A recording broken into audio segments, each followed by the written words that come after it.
Hello बच्चों, मैं Bhupendra Kumar BPSC विद्यापीठ में आप सभी का स्वागत है। और आज हम लोग कॉम्पिटिटिव एग्ज़ाम से रिलेटेड एक बहुत ही महत्वपूर्ण टॉपिक को पढ़ेंगे, जो है तो ज्योग्राफी से रिलेटेड, लेकिन इसमें साइंस से भी रिलेटेड बड़ा कॉमन कॉन्सेप्ट है। इनफैक्ट क्या होता है कि आजकल के कॉम्पिटिटिव एग्ज़ाम्स में हम लोग देखते हैं कि किसी भी क्वेश्चन को डिफरेंट सब्जेक्ट से कोरिलेट करके पूछता है। जैसे जिस टॉपिक का हम लोग पढ़ेंगे, इसमें दो सब्जेक्ट का कॉम्बिनेशन है या कॉन्सेप्ट है, एक ज्योग्राफी और एक फिजिक्स। वैसे भी ज्योग्राफी एक ऐसा विषय है जिसमें बहुत सारे फिनोमेनन को समझने के लिए फिजिक्स का कॉन्सेप्ट अनिवार्य है।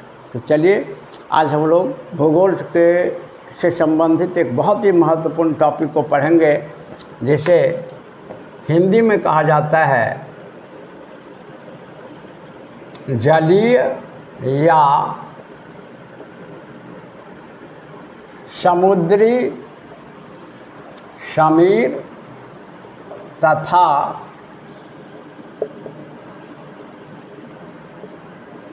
स्थलीय समीर। अंग्रेजी में जलीय समीर को सी ब्रिज और स्थलीय समीर को लैंड ब्रिज कहते हैं। लैंड ब्रिज कहते हैं। तो एक एक करके सी ब्रिज एंड लैंड ब्रिज के बारे में समझते हैं।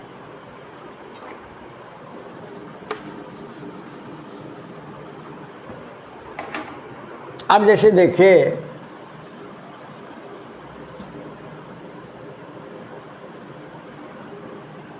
जैसा कि हम सभी जानते हैं कि धरातल पर यानी पृथ्वी के ऊपरी तल पर, जिसको धरातल कहते हैं, दो चीज़ है, वाटर बॉडी और लैंड बॉडी। जैसा कि हम सभी जानते हैं कि वाटर बॉडी 71% के लगभग है इस अर्थ के सरफेस पर, और लैंड बॉडी 29% के लगभग है।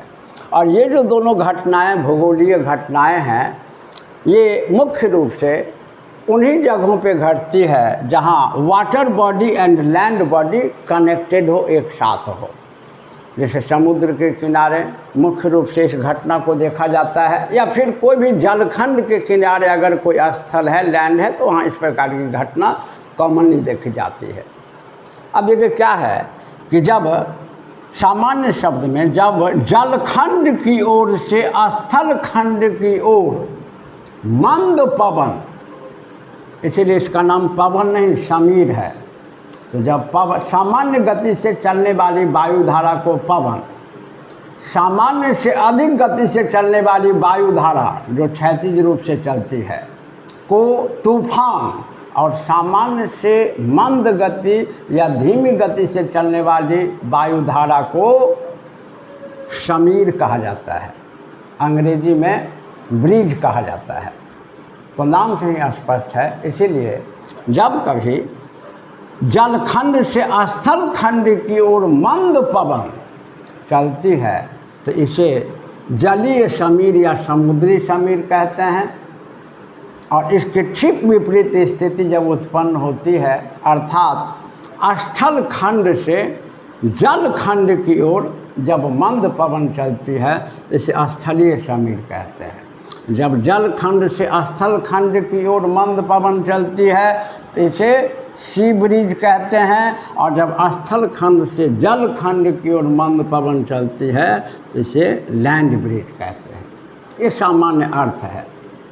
और जब यह प्रश्न आता है कि वह कौन सा समीर है जो वायु के ताप को घटा देता है, तो यह सहज स्पष्ट है कि जो पवन जलखंड से स्थल खंड की ओर चलेगी, उसी में जलवाष्प होगा, उसी में मॉइस्चर होगा, उसी में वाटर वेपर होगा, उसी में नमी होगी।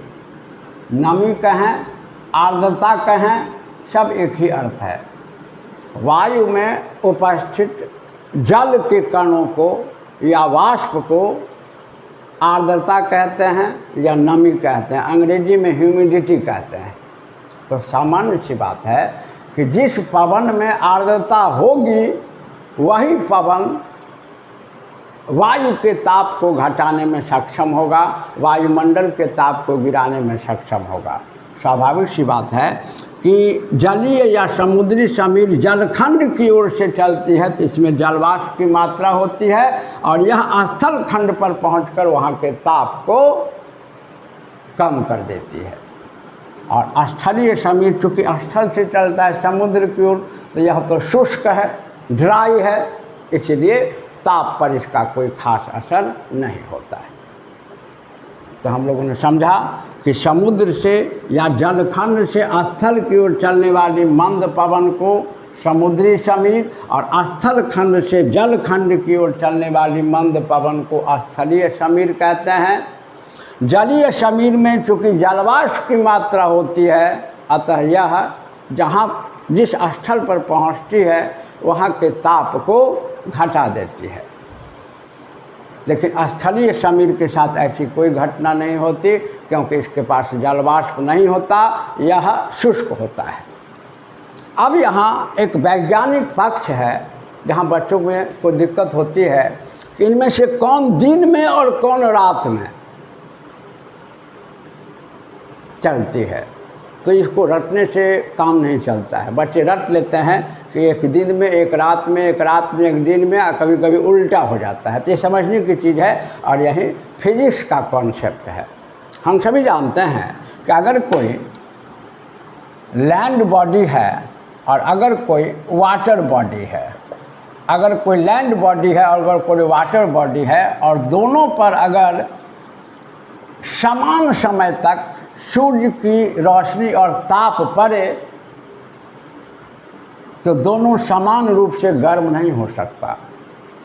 आप सभी जानते हैं कि जल खंड की तुलना में स्थल खंड तेज़ी से गर्म होता है या स्थल खंड की तुलना में जल खंड धीरे धीरे गर्म होता है। वैसे भी हमारे फिजिक्स में प्रश्न पूछता है कि बालू की तुलना में जल धीरे धीरे गर्म होता है और धीरे धीरे ठंडा होता है, या जल की तुलना में बालू तेज़ी से गर्म होता है और तेज़ी से ठंडा होता है। एक ही चीज़ है, बालू स्थल का प्रतीक है और जल तो जलखंड में है।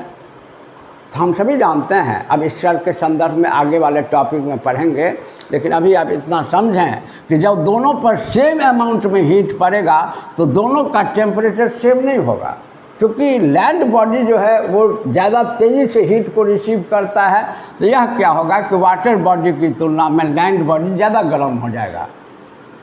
सेम अमाउंट में हीट पड़ने के बावजूद लैंड वाटर बॉडी से ज़्यादा गर्म होगा, यानी यहाँ का जो टेम्परेचर होगा यह वाटर बॉडी के कंपैरिजन में ज़्यादा होगा और लैंड बॉडी के कंपैरिजन में वाटर बॉडी का टेम्परेचर कम होगा। और आप पढ़ते हैं कि air pressure is inversely proportional to temperature. वायु का दाब ताप के व्युत्क्रमानुपाती होता है, अर्थात किसी क्षेत्र का ताप अगर बढ़ जाए तो वहाँ का वायु दाब घट जाता है। अर्थात लैंड का जो प्रेशर होगा, लैंड बॉडी में जो एयर का प्रेशर होगा वो कम होगा और इसके कंपैरिजन में वाटर बॉडी में एयर का प्रेशर ज़्यादा होगा, एयर का प्रेशर ज़्यादा होगा। तो क्या है कि टेम्परेचर लैंड बॉडी का वाटर बॉडी के कंपैरिजन में ज़्यादा है तो प्रेशर कम है, और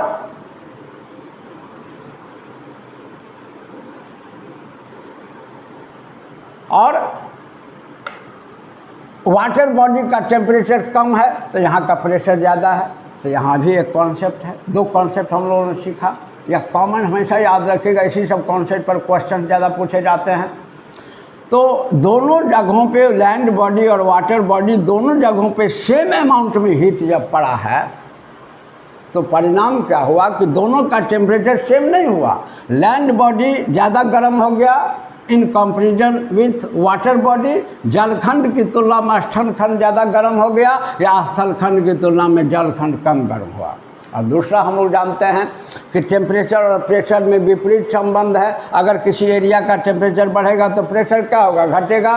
तो चूँकि दिन में क्या होता है कि लैंड बॉडी का टेम्परेचर ज़्यादा, प्रेशर कम, और वाटर बॉडी का इसके कंपेरिजन में टेम्परेचर कम और प्रेशर ज़्यादा। और अब हम लोग भूगोल में यह भी पढ़ते हैं कि पवन या वायु धारा उच्च दाब से निम्न दाब की ओर चलती है।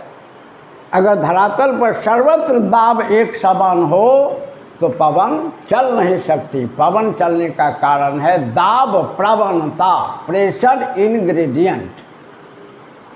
अर्थात जब धरातल के विभिन्न जगहों पर वायु दाब में अंतर होता है, इसी को भूगोल की भाषा में दाब प्रवणता या अंग्रेजी में प्रेशर इनग्रेडिएंट कहते हैं। और इसी के कारण पवन चलती है, और पवन उच्च दाब से निम्न दाब की ओर चलती है।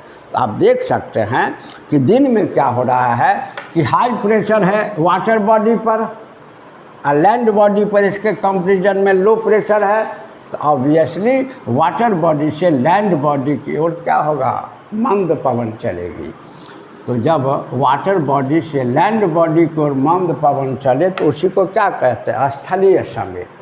और स्थलीय समीर जब भी चलेगा, जलीय समीर, जलीय समीर, वाटर बॉडी से लैंड बॉडी की ओर चलेगा तो जलीय समीर, और यह जब भी चलेगा तो दिन में चलेगा। इसीलिए कभी रटने का प्रयास ना करें, टेम्परेचर और प्रेशर के कॉन्सेप्ट को दिमाग में बैठा लें। तो दिन में लैंड बॉडी का टेम्परेचर ज़्यादा, प्रेशर कम, इसके कंपेरिजन में वाटर बॉडी का टेम्परेचर कम और प्रेशर ज़्यादा। तो हाई प्रेशर से लो प्रेशर की ओर चला पवन। तो दिन में क्या होता है कि दिन में लैंड बॉडी से वाटर बॉडी को मंद पवन चलती है, जिसे हम लोग कहते हैं ये आपको जलीय या समुद्री समीर। तो समुद्री समीर दिन में, इसके ठीक ऑपोजिट स्थिति रात में होती है। हम सभी जानते हैं कि दिन में पृथ्वी का सतह हीट को रिसीव करता है, अब बाद में सूर्य जब अस्त हो जाता है, ताप पड़ना बंद होता है, तो फिर एमिट करना शुरू करता है, विकिरित करना, जिसको हम लोग कहते हैं भूगोल की भाषा में पार्थिव विकिरण, टेरेस्ट्रियल रेडिएशन। तो दिन में हीट को रिसीव किया और रात को छोड़ा। अब छोड़ने के क्रम में क्या होता है कि हम सभी जानते हैं कि जो तेज़ी से गर्म होगा वो तेज़ी से ठंडा होगा, और जो धीरे धीरे गर्म होगा धीरे धीरे ठंडा होगा। तो ये लैंड बॉडी तेज़ी से गर्म हुआ था, तो यह तेज़ी से ठंडा हो जाएगा, ठीक है, तेज़ी से ठंडा हो जाएगा। और यह इसके तुलना में धीरे धीरे गर्म हुआ था, तो यह धीरे धीरे ठंडा होगा। अर्थात क्या होगा कि रात में लैंड का टेम्परेचर घट जाएगा और वाटर का टेम्परेचर, इसके कंपेरिजन, हमेशा कंपेरिजन में देखना होगा। क्योंकि रात में ये ज़्यादा दिन में रिसीव किया तो ज़्यादा छोड़ेगा, तो ज़्यादा छोड़ेगा तो ज़्यादा ठंडा हो जाएगा। ये कम रिसीव किया तो कम छोड़ेगा, तो इसके तुलना में ये ज़्यादा गर्म रहेगा। तो आप समझ सकते हैं कि फिर प्रेशर यहाँ पर हाई होगा। जो जहाँ ज़्यादा गर्मी होगी वहाँ प्रेशर क्या होगा, हाई होगा, ठीक है। और प्रेशर लो होगा। जहाँ ज़्यादा गर्मी होगी वहाँ प्रेशर लो होगा, और जहाँ गर्मी कम होगी वहाँ प्रेशर क्या होगा, हाई होगा, क्योंकि टेम्परेचर और प्रेशर इन्वर्सली प्रोपोर्शनल है। तो हम देख सकते हैं कि रात में लैंड और वाटर जब दोनों अपना हीट को एमिट करता है, तो लैंड बॉडी क्या करता है कि लैंड बॉडी का हीट ज़्यादा एमिट हो जाता है। क्योंकि ये बहुत तेज़ी से रिसीव किया है तो तेज़ी से छोड़ेगा भी, और ये इसके कंपेरिजन में धीरे धीरे रिसीव किया, धीरे धीरे छोड़ेगा। तो इसका ज़्यादा टेम्परेचर घट जाता है, इसके तुलना में इसका टेम्परेचर ज़्यादा होता है। और जहाँ टेम्परेचर ज़्यादा होता है वहाँ प्रेशर